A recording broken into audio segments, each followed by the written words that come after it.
You're listening to the Inside the Mix podcast with your host, Mark Matthews.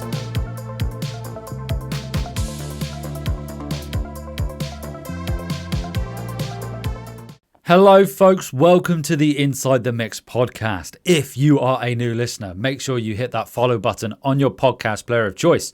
And if you're watching this on YouTube, make sure you hit subscribe and that notification bell so you get notified of any new episodes. And as always, to my returning listeners, a big welcome back. So at the point of recording this episode, it is exciting times as always here at Inside the Mix Towers.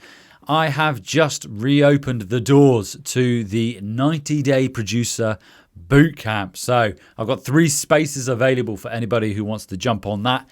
Head over to synthmusicmastering.com and click on the link for coaching and you can learn more, and you can watch a lovely video I put together which explains it all and why you need to get involved. And whilst you're there, click on the freebies page and download my free producer growth scorecard and take on the 28-day challenge and gamify your music production, songwriting and mixing and absolutely boss it this year in 2024. And like I say, even better, it's 100% free.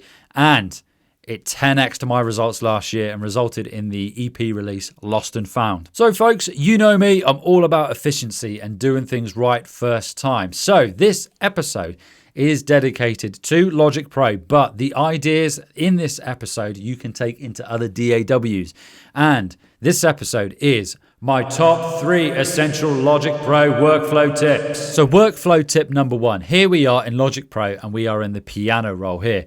And when I play back this MIDI sequence, I'm halfway through some MIDI notes here. I don't get any sound until a new MIDI note is triggered from the beginning.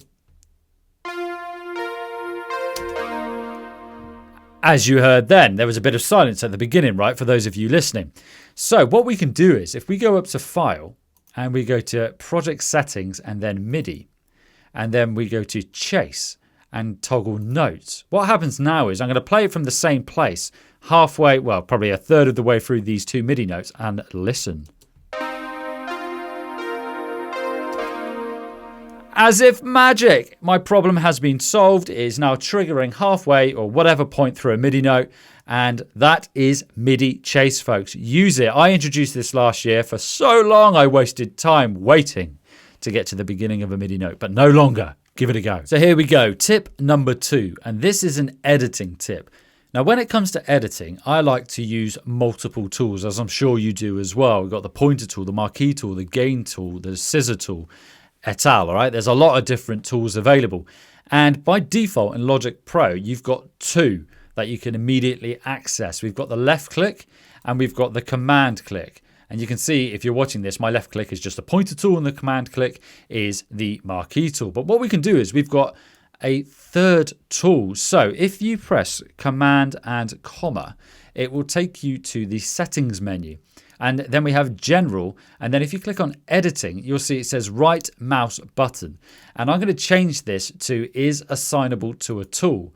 And now, if you're watching this, you'll see at the top of the timeline, I've now got 3 tools. So my right click is now a gain tool. So when I right click now in an audio region, you'll see I can now adjust the gain of that audio region. And I use that a lot, specifically in podcast editing, but also when I'm editing vocals, just as I've shown you here. So that is tip number 2, and that is the assignable right-click tool. So here's my third and final Logic Pro workflow tip. So here we are in my session here, and I've got this vocal distortion auxiliary send, and I want to automate the fader level of this auxiliary send. Yes, I could automate the level going to it from the actual vocal track, but this time I want to automate the actual fader of this particular send. And to do that, it's really simple. I need to right-click on the label for the auxiliary send itself in the mixer window and click on create track. Now, if I press X, you'll see I've got this vocal distortion track appear in my timeline. I'm just going to drag it down underneath my vocal stack. And if I press A now, I can then just click to create a volume automation lane. Well, it's already in the volume automation lane. And now I can automate that fader. So there we go, folks. Really quick. That is how you can automate the fader of an auxiliary channel in Logic Pro. So there we go, folks. My 3 top Logic Pro workflow tips. Give them a go. They're transferable to any DAW, and their likelihood is it probably already exists in a DAW, and it may well be easier, but you know what? You choose your DAW, you pick your poison, right? And before you go, make sure you head over to synthmusicmastering.com/free and download my producer growth scorecard. Take on the 28-day challenge and gamify your music production, songwriting, and mixing as well. I did it and it 10x'd my output. So head over to synthmusicmastering.com/free. Alternatively, you can click the link in the episode description.